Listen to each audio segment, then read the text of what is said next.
Hello everyone, this is Mariama from Senegal. It's a great pleasure and honor to be here with you today and to talk a little bit about the impact of COVID on myself and on students I've been working with during the pandemic. So as we all know, this year was pretty difficult and we were not really prepared for what happened. So I would like to talk about my experience at a personal level first.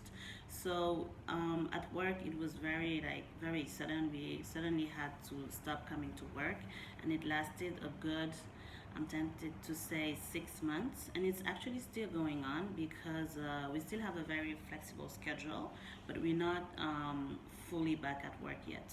So we technically still teleworking, but our office did give us the opportunity to come in from time to time because some people just couldn't stay at home anymore. It was becoming very stressful. So we do have the option, but it's not the full back to work situation yet. So I did stay home from March to, I would say, September, like full time. At first it was a little weird, and then we got used to it. But then at some point, I just couldn't anymore. I needed to get out of the house, and I remember the first day I went back to work in September.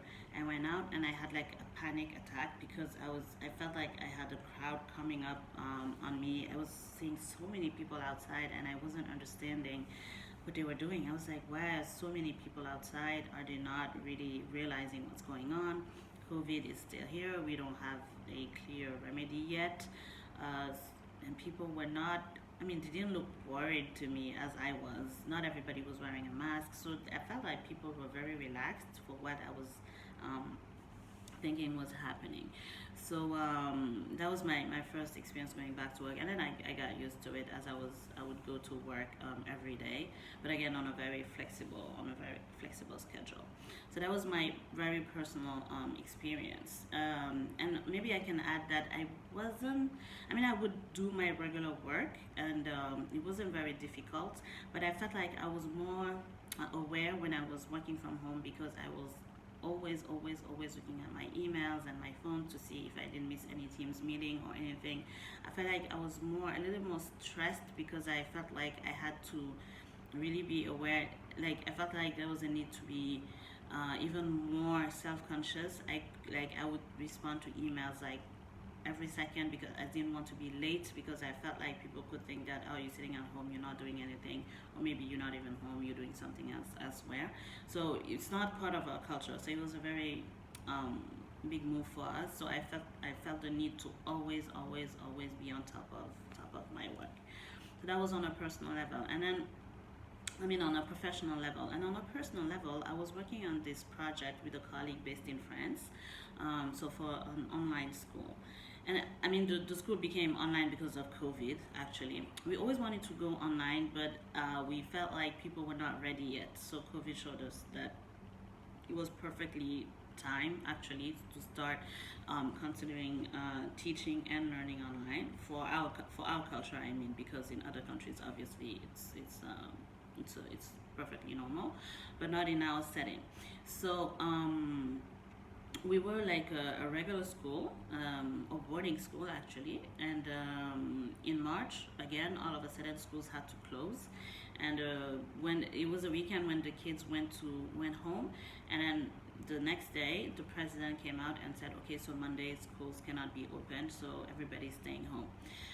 Luckily, we already had a online platform because again we were working with schools around the world, in France, in the US, etc., in Sweden, and then so the online platform already existed, and we were preparing a trip to France for our students. So they were actually using the platform just to get to know the other students they were supposed to meet in March.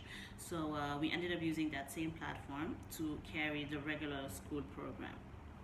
So we contacted several professors that teach in Dakar, the capital city of Senegal, but also outside of Dakar. So that was a very interesting experience because we had many regions of Senegal represented. It came with some challenges that I will talk about a little bit later, And but it was a very interesting experience. We had 100 kids from so many different schools, at least 15 different schools, and it was very interesting to see them work with our students, and to see how they were eager to learn, because again they couldn't just imagine to just sit there and not do anything. And again, I have to precise, it wasn't a level where they had to take a final exam to go to college, for example. It wasn't senior high school students. um, so I think the equivalent would be the 10th grade. So they were 10th grade students, and at the end of our experience, so from March to July, they were having regular online courses with teachers that were not their own teachers, but they teaching from they had the same program, so it made sense, and they all had the same level. So it was pretty logical for them. And at the end of that experience, one of the teachers that was working with us wrote a master's thesis out of that experience. And we saw a couple of results that were very interesting. At first, we saw that, for example, the parents were very happy that kids were still able to learn and not forget what they did the beginning of the school year. And again, we didn't know how long it would last. At first, we thought it would be okay, 2 weeks, maybe 4 max, but at some point we would go back to school.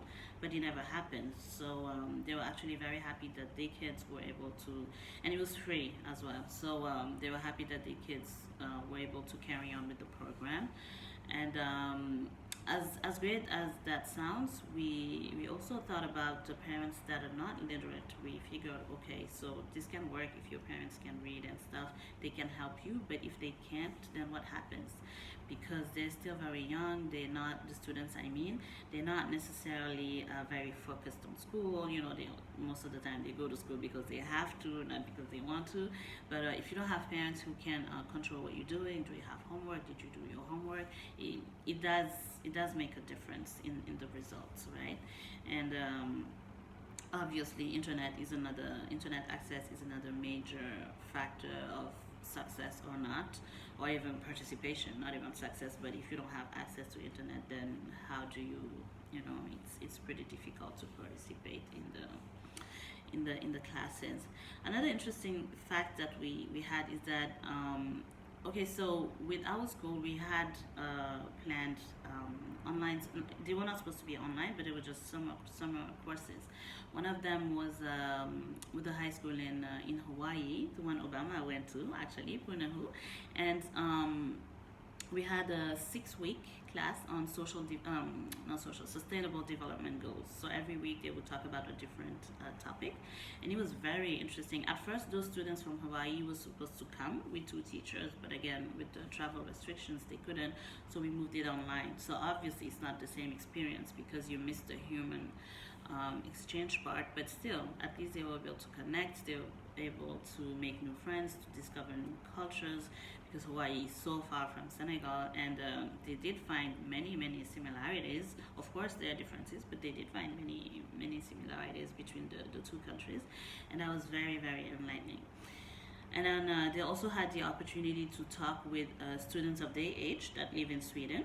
And they were just that was a very informal forum where they would talk about the experience with COVID, what has it changed in their social life, school-wise, etc. So it was interesting again to compare.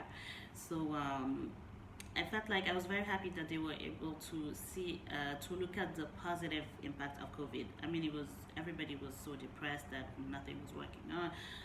All the plans had to be canceled, but at least we found a way for these students to look at the bright side, if there's any, with COVID. So I'm happy that they switched they focus and not keep on just thinking about how dramatic this is, because it actually is. So something else that came out was that 9 of 10 teachers said they would actually be happy to teach entirely online, but 1 was not comfortable, because again, with this generation, the students, most of them are very comfortable with everything that's internet based, but not necessarily the teachers. So that was a bit of an issue. So they said they would need more training, and they would want parents to be more involved. And again, So yeah, and one last thing is that it was a bit difficult to focus online for a long time. So, and if the student screen is off, then for the teacher he can't really know what's going on with the student, etc. So that can be a little difficult. Um, and I don't want to dwell on too much because I was given 10 minutes. And so, yeah, the last thing I'll talk about is again the social links that schools bring, and that's usually missing with online teaching and learning.